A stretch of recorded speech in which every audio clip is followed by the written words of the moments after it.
1945. Mussolini tinha morrido em desgraça. Hitler havia chegado a um fim misterioso e o comunismo estava se fortalecendo como uma força política dominante. As 3 primeiras visões já haviam se cumprido. Agora William Branham se sentia mais otimista acerca de seu ministério, pois Deus cumpria cada visão que lhe dava. Foi neste ano que ocorreu o incidente do touro assassino e a cura da esposa do incrédulo Sr. Andrews.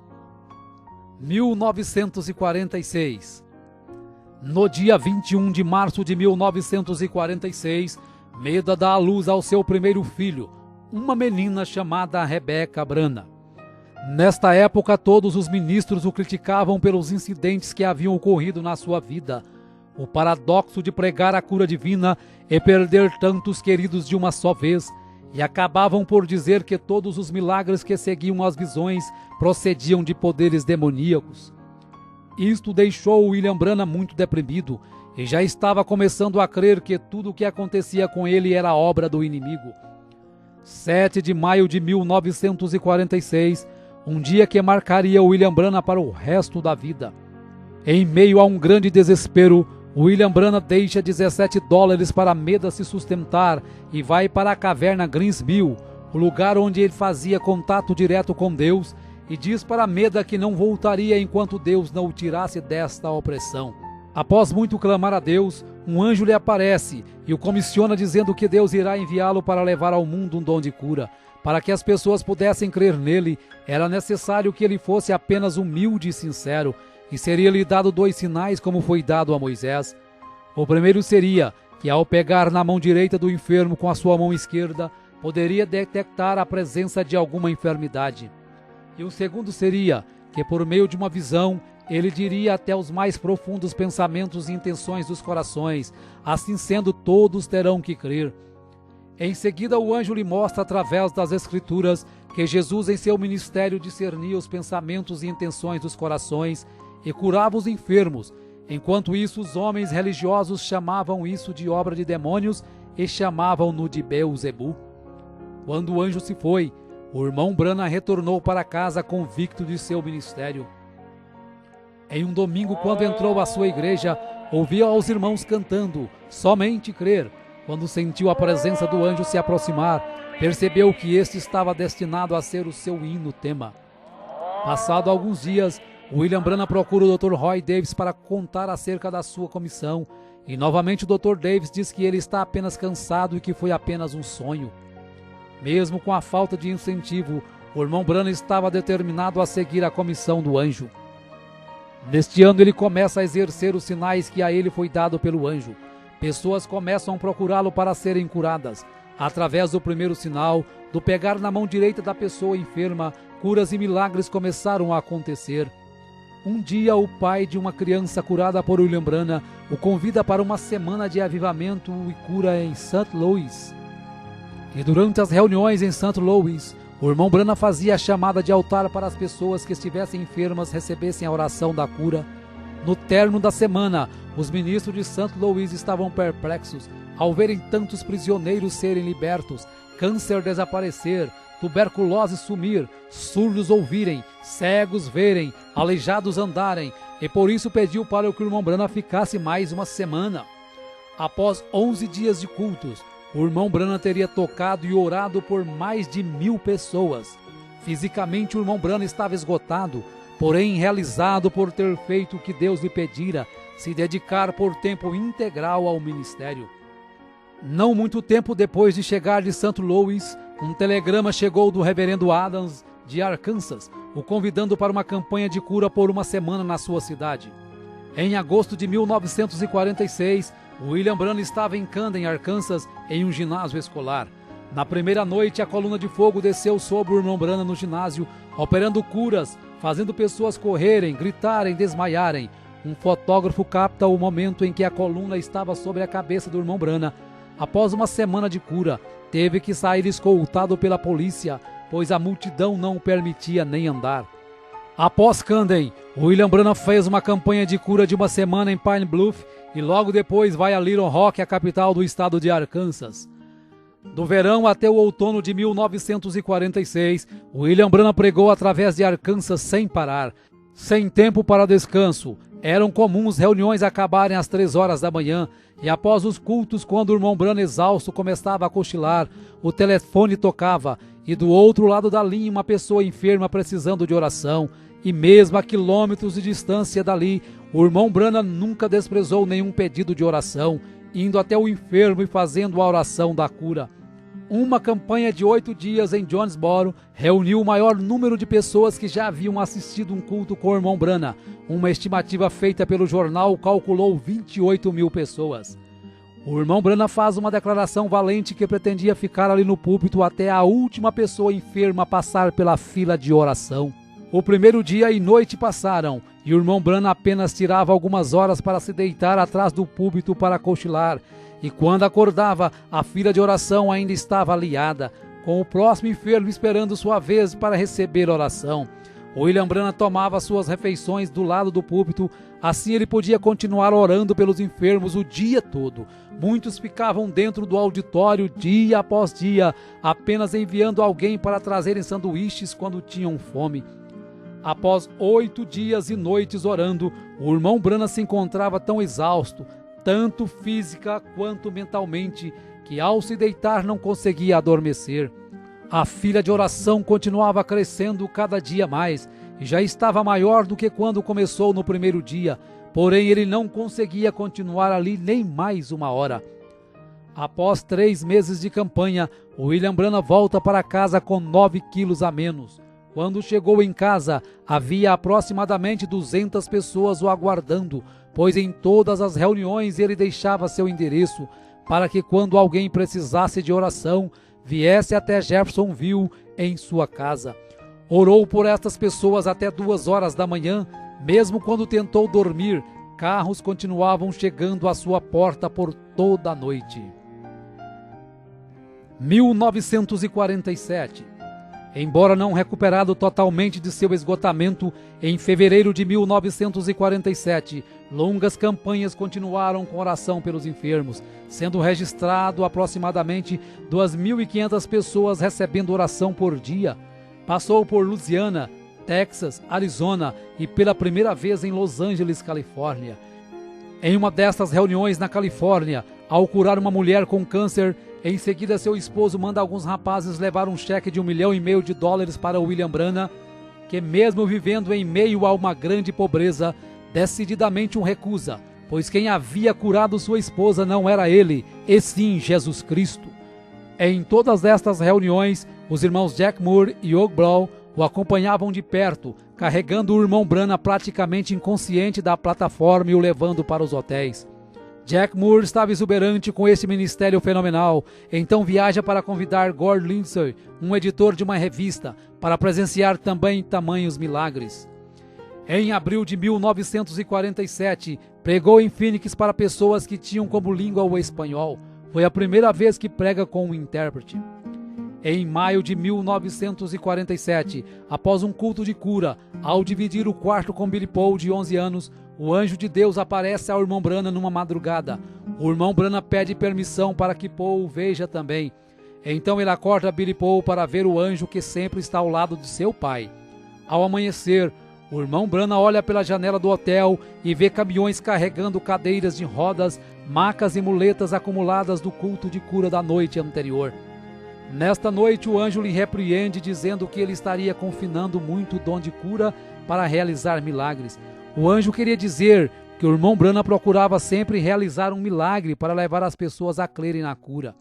Na última noite de uma campanha em Calgary, enquanto o irmão Branham estava meditando, o irmão Jack Moore inicia o culto contando as dificuldades financeiras de William Branham, de como sua esposa Meda e seus filhos vivem em uma casa precária, com portas mal vedadas e sem água encanada, e de como ele não media esforços para viver em função do ministério e das pessoas necessitadas.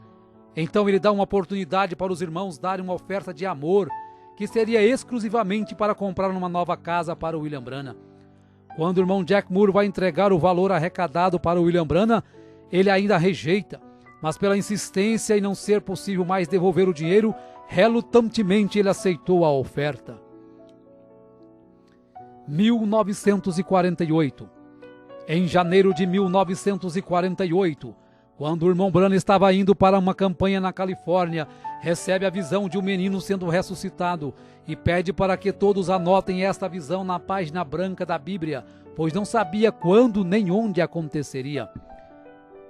Nesta campanha ele fica conhecendo Fred Bosworth, pregador de cura divina há 40 anos, agora com 71 anos de idade, e este passa a ser o coordenador de suas campanhas. Novamente, William Branham é testado por Deus através de um cheque de $25.000 que um homem que teve sua esposa curada lhe oferecera. Porém, novamente, o irmão Branham o recusa instantaneamente e o rasga na frente do doador. A saúde do irmão Branham cada dia se agravava mais. Estava com dificuldades para dormir, seu peso havia caído para 45 quilos, seus olhos afundaram, sua aparência se empalideceu e por isso desmarcou todas as campanhas que estavam marcadas naquele ano, pois os médicos diagnosticaram que ele estava com exaustão nervosa e dependia de muitos dias de repouso. Ele começou a perceber que não podia fazer como estava fazendo, com longas filas de oração até a madrugada ou virando noites. E assim como o sogro de Moisés o aconselhou a dividir as tarefas, o irmão Branham se maravilhou ao ver na revista de Gordon Lindsay que vários homens já estavam conduzindo campanhas de cura divina através dos Estados Unidos e Canadá, tais como William Freeman, Oral Roberts, Jack Coy, Tommy Osborne. E o que mais o entusiasmou foi saber que o seu próprio ministério foi o que havia influenciado estes homens de uma maneira direta ou indireta. Ele estava então disposto a não continuar jogando toda a carga para cima de si, mas fazer somente o que seu físico permitisse. Percebeu ainda através de uma visão que de 7 em 7 anos de sua vida aquela condição nervosa voltava e afetava o seu estômago. Porém, passado alguns dias, quando estava na varanda de sua casa, o anjo visita e diz que ele está curado daquela acidez no estômago. Após William Branham ter melhorado e ganhado 6 quilos, Aaron Buster e Fred Bosworth, como administradores das campanhas, começam a analisar as falhas cometidas no passado, como reuniões de cura divina terminar nas altas horas das madrugadas, fazendo com que o irmão Branham chegasse a um nível crítico de cansaço físico e mental. Decidiram então limitar o número de pessoas nas filas de oração e, para selecionar as pessoas, concordarem em usar os cartões de oração numerados, que deveriam ser entregues antes de começar os cultos. Desta forma, os administradores podiam monitorar sua força e encerrar o culto assim que eles sentissem que William Branham já tinha orado o suficiente. Em 14 de maio de 1948, Israel se declara uma nação independente, e o irmão Branham rapidamente associa esse fato com a figueira brotando descrita em Lucas 21. 1949. No dia 24 de julho de 1949, o curso da história cristã para William Branham mudaria para sempre. Quando estava pregando para 10.000 pessoas, ele tinha chamado a fila de oração, enquanto os oficiais reuniam 15 pessoas em ordem numérica. Quando chegou a primeira irmã para receber a oração, o irmão Branham já não fez como sempre havia feito nos cultos de cura, segurando a mão direita da pessoa enferma, mas simplesmente começou a ter visões de episódios que haviam acontecido e que aconteceriam com aquela pessoa. A partir de então, ele percebeu que o segundo sinal que o anjo havia lhe dado estava começando a entrar em evidência, que era ver até os segredos mais profundos do coração. Algumas pessoas criam na visão e outras pensavam que era telepatia ou algo arranjado. Numa campanha em Windsor, com aproximadamente 8.000 pessoas, no final da fila de oração, um jovem sem enfermidade tenta desmascarar o irmão Branham. Diz que tem tuberculose e que quer ser curado. Porém, Deus mostra a trama ao irmão Branham e ele diz que a partir daquele momento o jovem teria realmente tuberculose para o resto da vida. Isto leva o jovem ao desespero, porém já é tarde demais. Aquelas visões o enfraqueciam muito, por isso 20 visões por noite já faziam o irmão Branham tremular de fadiga. Milhares de cartas chegavam de vários lugares com pedidos de oração. Não sendo mais possível atender tantas cartas, ao ler o livro de Atos no capítulo 19 e ver que o apóstolo Paulo orava pelos lenços, ele sentiu de fazer o mesmo. Porém, como não tinha condições de comprar tantos lenços, Ele cortava um grande lençol em pedaços, orava por cada um, e seus administradores, Fred Bosworth e Ernie Buster, enviava por carta de volta para cada pedido de oração, explicando na carta para o enfermo que deveria guardar seu pano orado na Bíblia na passagem de Atos 19. Não passou muito tempo quando começaram a chegar cartas com testemunho das pessoas que haviam recebido os panos orados. Uma campanha em Fort Wayne, Indiana, quando acabara de curar uma criança com pólio, a organista, ao ver isto, levantou suas mãos e gritou, enquanto sobrenaturalmente as teclas do piano continuaram sozinhas a tocar o mesmo hino. Nesta mesma noite que John Ryan, um velho homem cego, é curado, porém sua cura só é efetivada alguns dias depois, quando estava na barbearia. 1950. Em janeiro de 1950, os administradores do irmão Branham agendaram uma campanha de 17 noites em Houston, Texas. Embora muitos ministros da cidade contribuíram para as reuniões, Dr. Best, um ministro local, colocou um grande anúncio no jornal criticando o irmão Branham e a cura divina. Dr. Best queria um desafio em público para provar que cura divina não existia. Então o irmão Branham envia Fred Bosworth em seu lugar para o debate que aconteceria no Coliseu Sam Houston, no Texas. O William Branham assistiu o debate em um lugar do auditório disfarçado, e após Bosworth e Best muitos se debaterem, o anjo se aproxima do irmão Branham e fala para ele descer até a plataforma. Era 24 de janeiro de 1950, e o Dr. Best havia contratado alguns fotógrafos do estúdio Douglas para desmascarar o irmão Branham como impostor.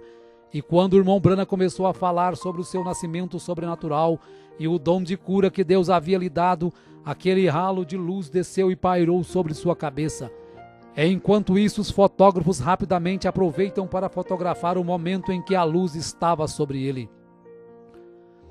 No estúdio Douglas, quando foram revelar as fotos, todas estavam queimadas, exceto uma, a que tinha o halo de luz pairando sobre a cabeça do irmão Branham. Quando levaram a foto para mostrar a William Branham, humildemente ele diz que se sente muito honrado por Jesus ter permitido ser fotografado ao seu lado. Gordon Lindsay então pede uma análise do negativo da foto e George Lacer, um agente do FBI, conclui que a foto é realmente sobrenatural, sendo posteriormente publicada em várias revistas dos Estados Unidos. Na manhã seguinte ao debate, uma carta de Durban, África do Sul, chega às mãos de William Branham, o convidando para ir orar por Florence Nightingale, que se encontrava com câncer em estado terminal, pesando 22 quilos. Porém, haviam muitas campanhas antes de poder ir à África. No dia 6 de abril de 1950, William Branham, Ernie Buster, Jack Moore, Gordon Lindsay e Howard Branham embarcam em um avião rumo a Londres, Inglaterra, para orar pelo rei George VI. Quando desembarca, fica sabendo que Florence Nightingale estava ali também, pois ela havia ficado sabendo da sua passagem em Londres. Após orar pelo rei, foi até o lugar que estava Nightingale, orou por ela e disse que quando Deus a curasse, seria o sinal de que ele deveria ir até Durban, na África do Sul. Porém, o anjo lhe avisou também que havia uma armadilha preparada para ele nesta campanha da África. Em 14 de abril de 1950, William Branham aterrissa na Finlândia para uma campanha. Em 21 de abril, após o almoço, quando estavam descansando, percebe um acidente no qual um carro havia atropelado 2 garotos. Um havia morrido instantaneamente e o outro estava em coma no hospital. Após alguns minutos observando, estavam todos muito abalados, inclusive o irmão Branham. Sem perceber, algo começa a deixar o William Branham inquieto. E quando começa a olhar em volta, pede para que Lindsay e Moore olhem rapidamente na página branca de suas Bíblias acerca da visão que ele havia contado na América. Então começam a folhear a Bíblia e lentamente leem o que eles tinham escrito 2 anos antes. Cabelo castanho, olhos castanhos, entre 8 e 10 anos de idade, pobremente vestido em roupas estrangeiras, desfigurado devido a um acidente, uma terra com pedras sobrepostas e árvores, e percebem que é exatamente a cena que havia sido descrita na América. Então o irmão Branham se sente confiante e corajosamente desafia a todos os homens e mulheres que ali estavam, dizendo: Se este garoto não viver nos próximos poucos minutos, vocês podem prender uma placa em minhas costas dizendo que eu sou um falso profeta. Se ajoelhe durante a oração, aquele pequeno garoto que outrora estava morto e desfigurado se colocava de pé em perfeito. Após alguns dias, cura também a outra criança que havia sido atropelada e estava em coma no hospital. Em seguida, a comitiva Brana vai até a Suécia, depois Noruega e retorna ao Texas. Após um mês no Texas, decide voltar para casa. Ao partir de Dallas, no Texas, fortes tempestades o obrigam a pousar em Memphis e o avião fica em terra por 18 horas, enquanto o irmão Branham sai para curar o filho de uma senhora de cor que havia passado a noite orando. Mais tarde, William Branham recebeu 2 cartas que o tocou profundamente. Uma era do Dr. Roy Davis se desculpando das críticas que havia feito no início de seu ministério. A segunda era de Florence Nightingale, que tinha sido curada em Londres. Ela estava enviando seu testemunho detalhando sua firme recuperação do câncer do estômago.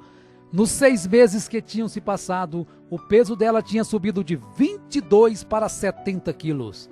William Branham se lembrou da oração que ele fizera dizendo que quando o Senhor curasse aquela mulher, isto seria um sinal para ir numa campanha de cura em Durban, África do Sul. 1951. No dia 19 de março de 1951, nasce sua segunda filha com a irmã Meda, seu nome é Sarah Branham. Em 22 de julho de 1951, quando estava numa campanha em Toledo, Ohio, ao sair para almoçar, o irmão Branham tem a visão do arco-íris de sangue depois de ter condenado aquelas pessoas no bar.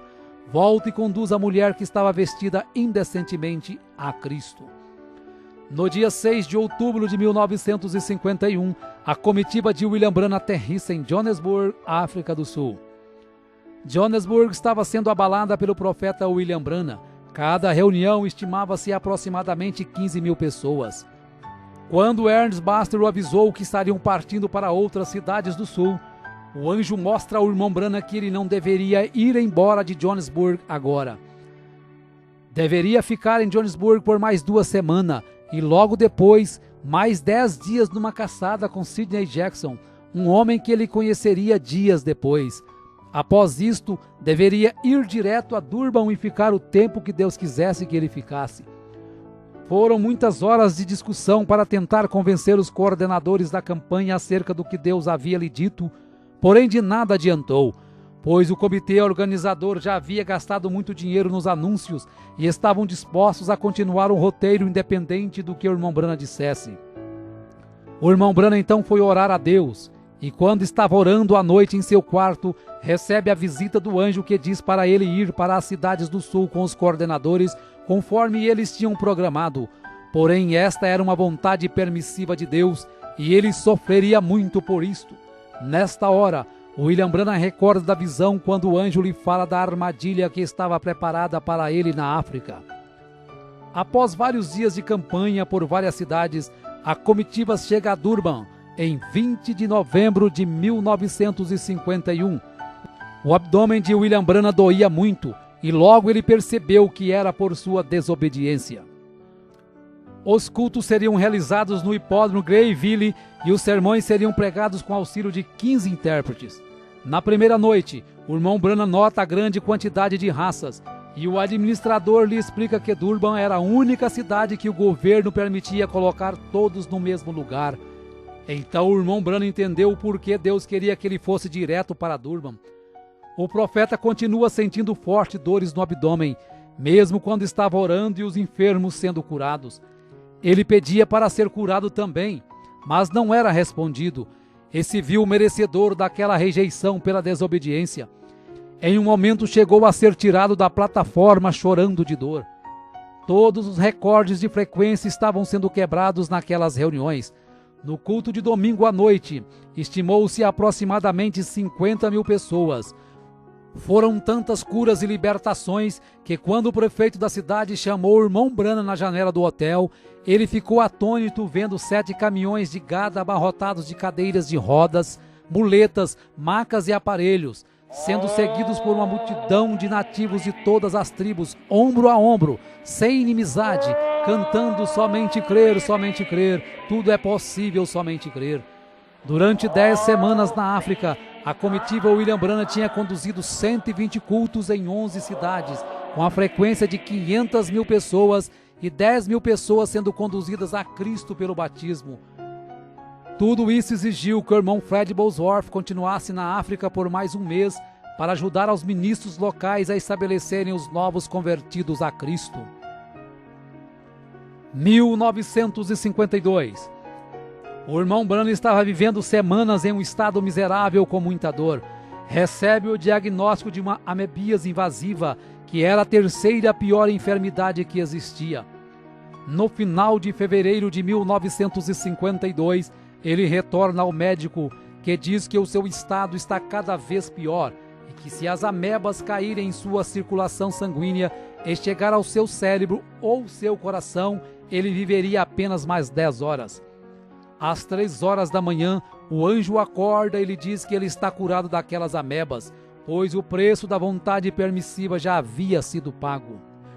O irmão Branham retorna às suas campanhas em 13 de julho de 1952, com 8 dias de cultos em Hammond, Indiana. Em agosto inicia a campanha em Battle Creek, Michigan.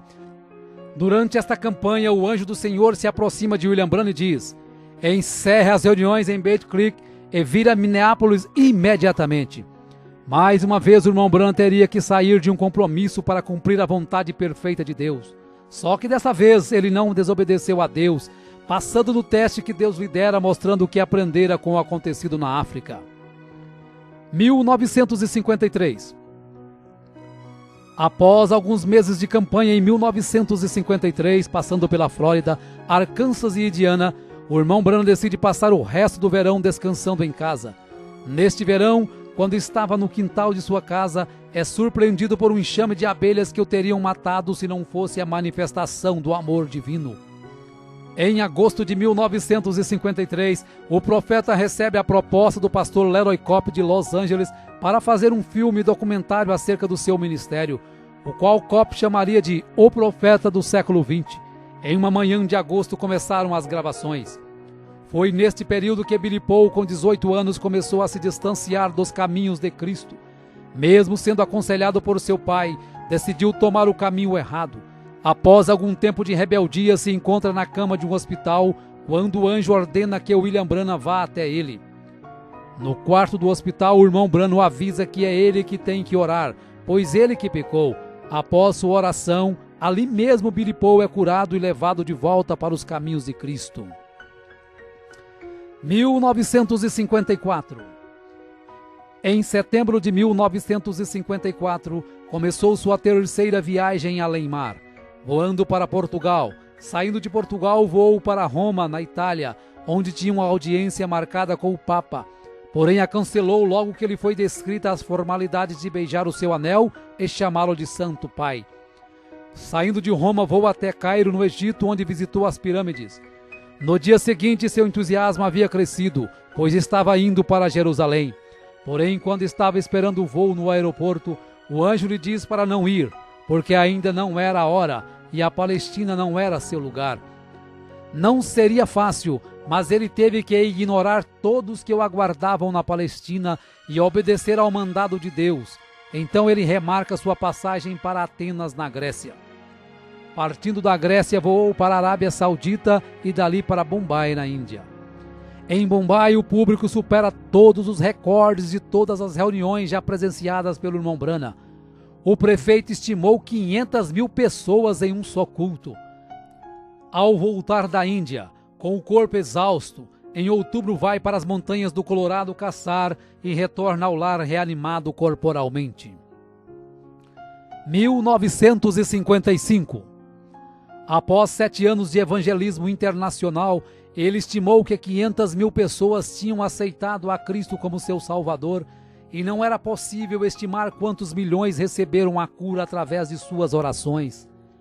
Já que suas campanhas de cura divina atraíam multidões internacionais, ele sempre pregava sermões simples, esperando minimizar as críticas e aumentar a aceitação. Sabendo que Deus estava lhe chamando para ensinar mais doutrina, em janeiro de 1955, pregou 13 vezes em 11 dias na Igreja Filadélfia de Chicago, Illinois. Vários sermões doutrinários foram entregues e, entre eles, o princípio e o fim da dispensação gentílica. A partir de então ele sabia que seu novo compromisso era passar mais tempo em cada campanha, ensinando fundamentos da Bíblia.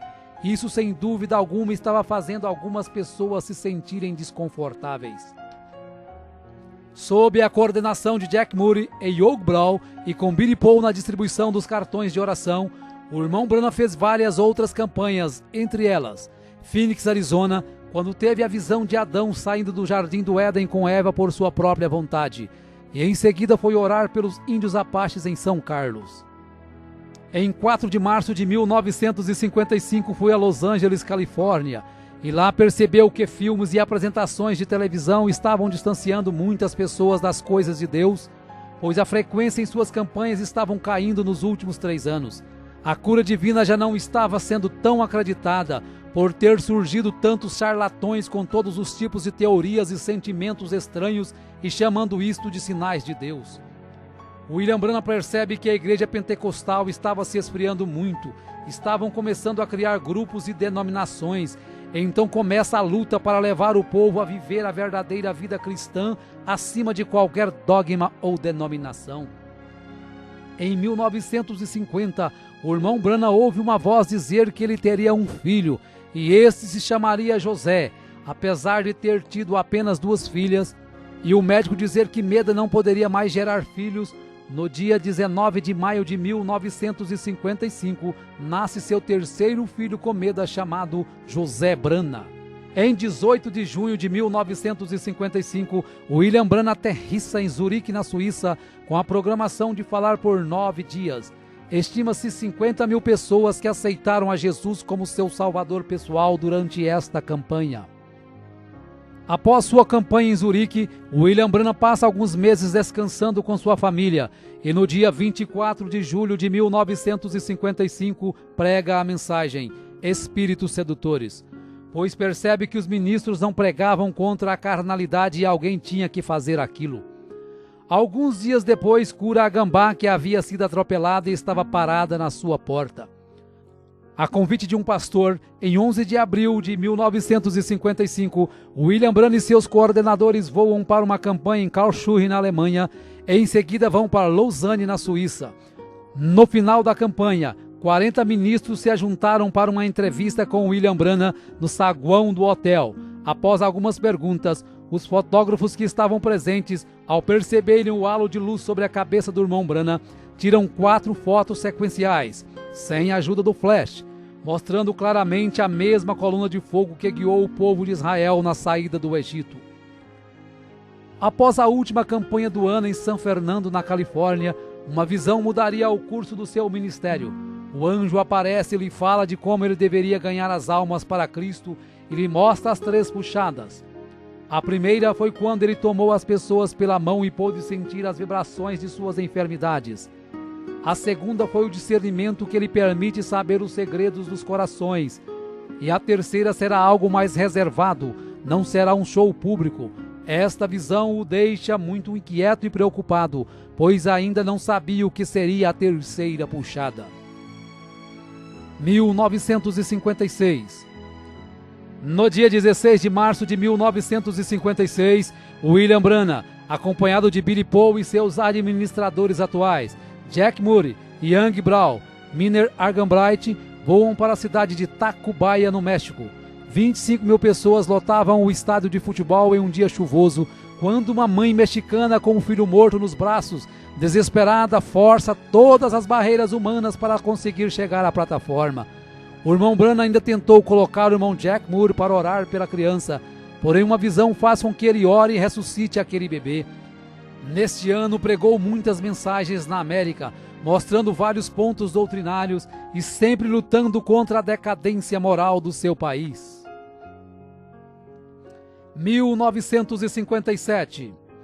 No dia 29 de junho de 1957, estava pescando com os irmãos Buck Woods e Lyle Woods.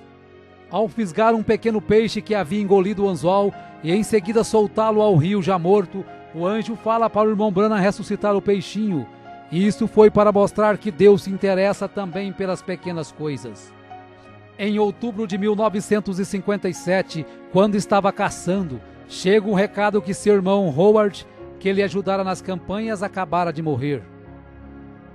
Após o funeral de Howard, William Branham vai para Lakeport, na Califórnia, para uma curta campanha. Em um de seus sermões, um fotógrafo tira algumas fotos do seu lado, e na sequência das fotos é possível perceber que sua câmera conseguiu captar a nuvem do anjo do lado direito de William Branham. Em novembro de 1957, o evangelista Fred Bosworth, que foi considerado um pai para William Branham, morre com 84 anos de idade. 1959. Na primavera de 1959, o irmão Branham vai ao hospital orar por Linda Kelly, uma irmã que se desviara da igreja e agora estava entregando novamente sua vida a Cristo. Ela é curada de seu problema, porém após um dia ela morre no hospital.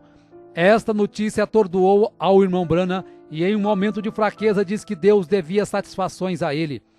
Após 4 meses, ele recebe a visão de um piquenique no ano passado, quando Deus poupou a vida de Linda de morrer afogada, por ela não estar com a alma pronta para partir. Por isso Deus concedeu mais um tempo de vida para ela se preparar. Ao receber a visão, William Branham se entristeceu muito por ter cobrado satisfações de Deus. Então vai até a casa da mãe da moça e conta a visão, explicando que havia chegado a hora para Linda partir. Um dos fardos mais pesados na vida de William Branham em 1959 foi a contínua luta com a Receita Federal, acerca de cheques que ele recebia para as campanhas. Por ser tão pressionado, chega a dizer que não está em casa quando seu advogado, o Sr. Orbison, liga para uma conversa. Imediatamente, arrependido do que fez, vai ao escritório do seu advogado e pede perdão, dizendo que mentiu quando pediu para dizer que não estava em casa. Isto elevou ainda mais a estima que o Sr. Orbison tinha por ele, e apesar de se sentir bem melhor, na manhã seguinte vai ao Greens Mill para pedir perdão a Deus. No dia 8 de outubro de 1959, o irmão Branham estava na mata esperando esquilos, pensando acerca de uma escritura que o deixava confuso, que diz: qualquer que disser a este monte, ergue-te daqui e lança-te no mar, e não duvidar, aquilo que pede lhe sucederá. No momento, uma voz explica a escritura e diz para ele pedir o que quiser. William Branham então pede que 3 esquilos avermelhados apareçam em lugares improváveis de estarem. Quando os esquilos aparecem, ele os mata e leva para comer. No dia 11 de novembro de 1959, o irmão Branham e alguns amigos vão à fazenda dos Wrights para buscar o vinho da ceia. Lá encontra Hat Moser com seus filhos, seus pais e sua irmã Edith, que vivia sob uma cadeira de rodas. Ao contar a experiência dos esquilos, Hat Moser crê no que o irmão Branham disse, e nesta hora o anjo diz para o irmão Branham falar para ela pedir o que quiser, que isso será feito. Após alguns instantes, ela ignora qualquer quantia em dinheiro, ignora sua irmã na cadeira de rodas e pede a conversão de seus 2 filhos, que imediatamente se convertem a Cristo e recebem o batismo no nome do Senhor Jesus Cristo. 1960. No dia 8 de maio de 1960, às 7 horas da manhã, quando o irmão Branham ainda estava deitado, o anjo o levou a ver além da cortina do templo. No momento seguinte, ele estava numa planície e milhares de pessoas corriam em sua direção gritando: "Nosso precioso irmão!" Todos pareciam ter não mais de que 20 anos. Ele ficou confuso, e o anjo lhe disse que eram seus convertidos na terra. Uma moça o abraça, e quando ele diz que não a conhece, o anjo diz que esta era uma senhora de 90 anos que ele havia conduzido a Cristo na terra. Após algum tempo vê Hope, depois o seu cavalo Prince e o seu cachorro Fritz, e o anjo diz que tudo o que ele mais amava na terra estava ali. Quando fica sabendo que ele seria julgado juntamente com seu povo, se entusiasma por saber que o apóstolo Paulo também seria, e tudo que Paulo pregou ele havia pregado. De repente ele estava de volta naquele velho corpo deitado, mas dali em diante sua vida nunca mais seria a mesma. 1963. Em 28 de fevereiro, em Tucson, no Arizona, 7 anjos de Deus em formação de pirâmide compõem uma nuvem sobrenatural, e o irmão Branham, juntamente com o irmão Fred Sotman e o irmão Gene Norman, estavam ali como 3 testemunhas. Diversos observatórios fotografaram a nuvem e a fotografia foi publicada na página 112 da revista Life em 28 de maio de 1963. Em março deste mesmo ano, essa aparição precedeu a abertura dos selos, que ocorreu nos dias 17 a 24 de março de 1963. A revelação dos 7 selos é o que confirmou seu ministério como sendo o ministério do 7º anjo de Apocalipse 10:7 e do Elias de Malaquias 4, 5 e 6. Seu ministério foi marcado por visões, milhares de curas, milagres e maravilhas. Seria impossível estimar a quantidade de pessoas conduzidas a Cristo. Cegos enxergaram, surdos ouviram, câncer caiu na plataforma, tuberculose desaparecia e várias outras enfermidades eram abolidas. O que muito admirou a muitos dos seus coordenadores foi que durante todas suas campanhas nunca precisou pedir dinheiro para custear nenhuma delas, pois ele prometeu que permaneceria no campo enquanto Deus suprisse suas necessidades.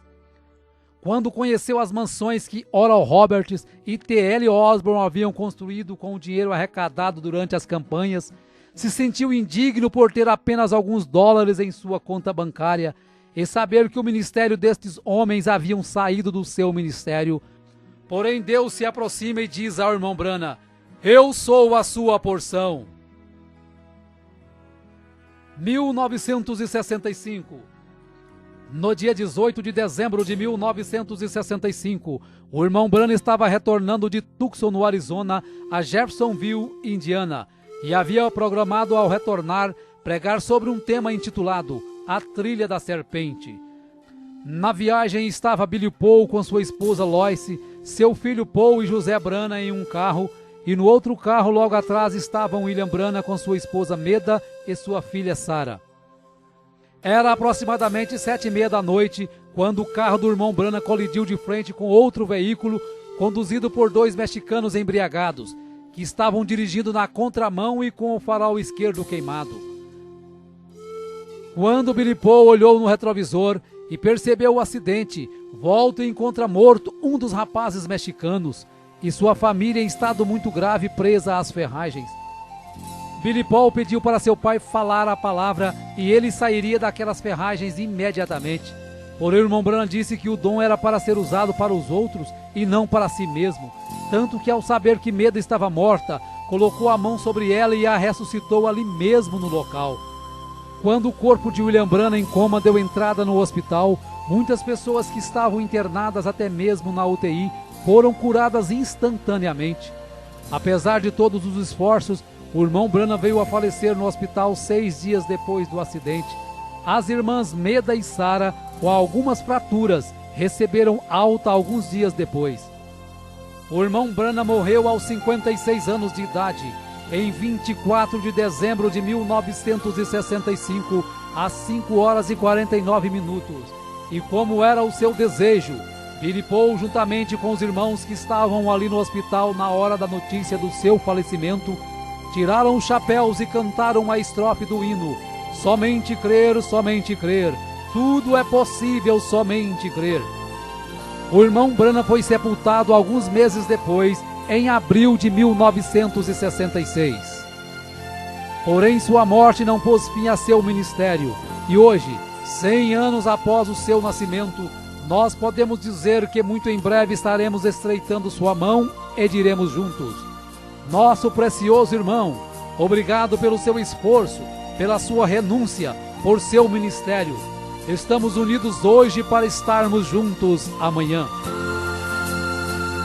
2009, 6 de abril de 2009. Ainda ressoa a voz de Deus através da mensagem do profeta William Marion Branham. Por enquanto estaremos nos reunindo e pregando esta mensagem a todos os povos e nações. Até nos